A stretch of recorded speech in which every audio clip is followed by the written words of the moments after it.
Hey guys, welcome back to my channel and welcome to my backyard. I apologize in advance for the fact that it's super windy, but I did want to start just getting this fitness content out for you guys. You can perform it in your backyards, in your house, wherever you have space available during this time where we can't go to a gym. I am going to kind of coach you and cue you through this as if you were doing the workout with me. So if you're interested to see this workout that I kind of threw together with minimal equipment, then go ahead and keep on watching. So the first thing that we're going to do is start with a dynamic warm-up. This is going to get your blood flowing and moving while also stretching a little bit. The first thing we're going to start out with are walking lunges with rotation. So you're going to go ahead and step one foot out. Your knee's going to be in line with your ankle. Your back knee's also going to be right underneath your hips. Your hands are going to be right here, and you're going to go ahead and rotate out towards the foot that is in front of you. Then you're going to step the other leg through, go into your next lunge, rotate the other way, and go ahead and walk it through whatever distance you have. If you don't have space to walk, you can go ahead and do these in place. Just forward, rotate, step it back. Forward, rotate, step it back. And go ahead and do about 10 per leg. You'll get nice and warm, nice and quickly. Make sure that you're stepping out of your front foot and glute and not pushing your weight anywhere weird so that you're putting any weight in your knee to step off, because you'll get pain there. Squeeze that belly in, push out of your front foot, use that glute. So now that we've kind of moved our thoracic spine around a little bit, activated our core just to drop a little bit of our glutes and quads, now we're gonna go ahead and stretch the hamstrings a little bit. I like to call these stationary scoops. Your back knee is gonna be a little bit bent and your foot's gonna be out at an angle. Your front leg is straight and toes are up in front of you. You're taking both of your hands, try and keep a nice flat back, and you're gonna pulse towards your front heel. You're gonna feel a nice stretch all the way up your leg through your glute, and you're gonna pulse 20 per leg.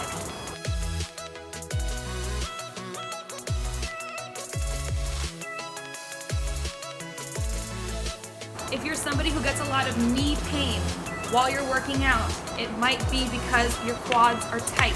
So this stretch is gonna be for you. You wanna do some sort of quad stretch, whether that is standing, or you can do some sort of half kneeling quad stretch and grab your back foot.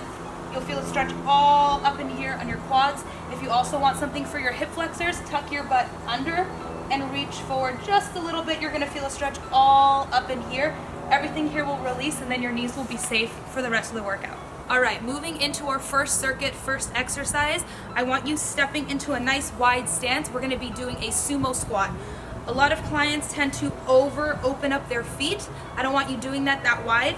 Just a small cheat of your feet out into a non-parallel direction.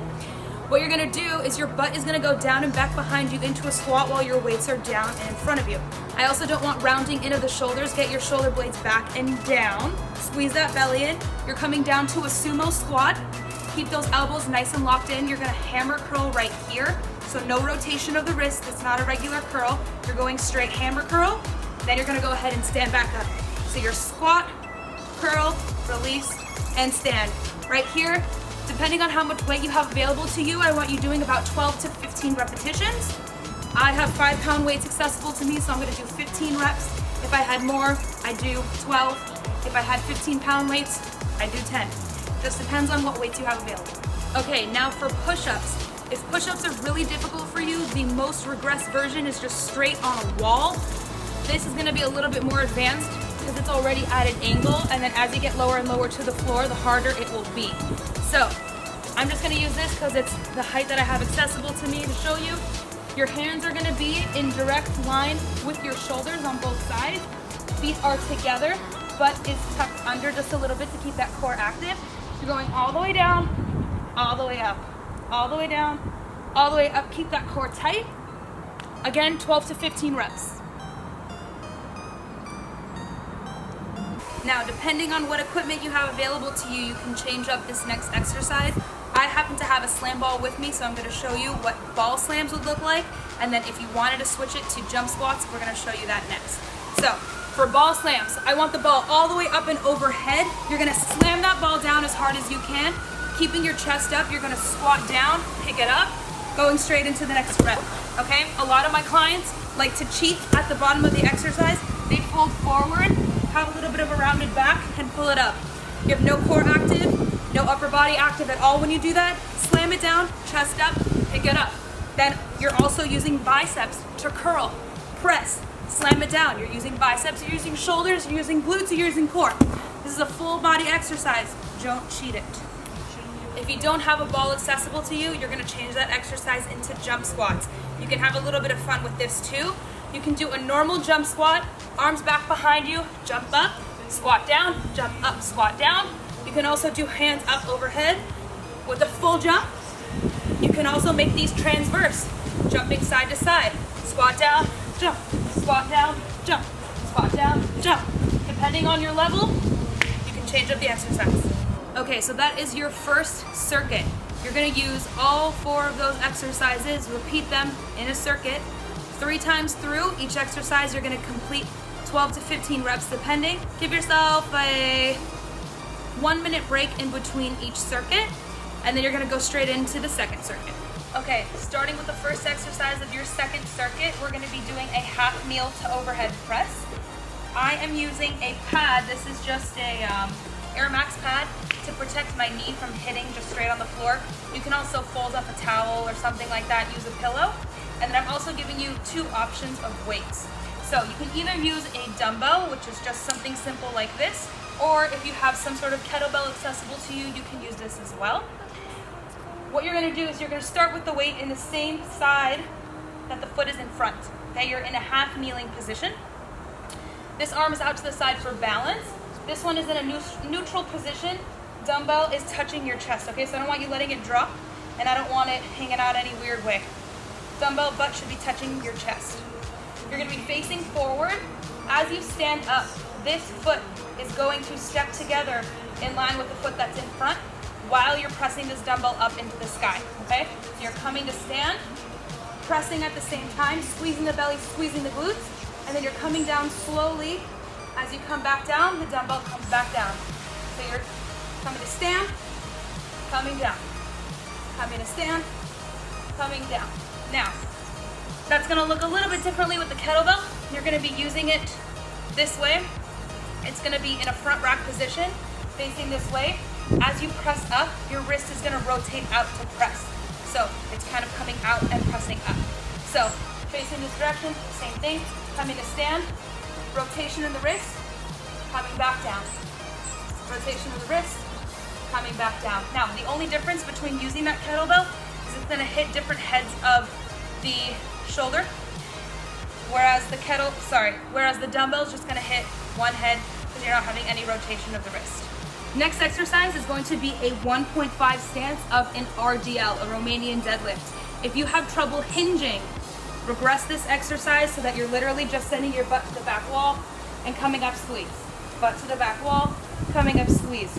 For those of you who are more advanced and have your hinging down, I want you to line up your feet so that your hips distance apart, but your front foot heel is in line with your back foot's toe. Your back foot heel is also gonna be up. We're taking this leg completely out of the equation. We are focusing all the weight into our front leg, okay? We're trying to use this glute, this hamstring dominantly. So I want you taking your dumbbells, sandwiching your leg at a little bit of an angle, nothing like this. Sandwiching is gonna be a little bit more comfortable. Again, shoulder blades back, locking in underneath your armpits so that your lats are engaged. Belly squeezing nice and tight. Your butt is going straight back to the back wall. Your torso is following. I want you getting just past the knee to about mid-calf. Coming up, squeeze the glutes. Butt goes back to the back wall. Coming up, squeeze the glutes. You should be getting about 15 per leg here, depending on how much weight you have in the dumbbells.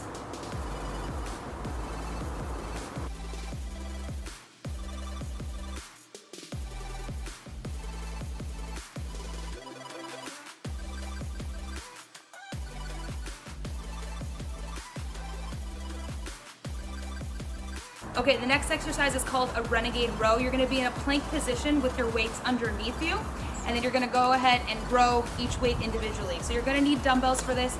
If you don't, just lift up one hand, lift up the other. Try not to shift your hips in the plank, okay? So you're coming to a plank position. Your feet, the closer together, the harder it's going to be. So if you need to regress this a little bit, widen your feet. What you're gonna do, squeeze that belly in tight, lift up one weight, row it back, lift up the other weight, row it back, okay?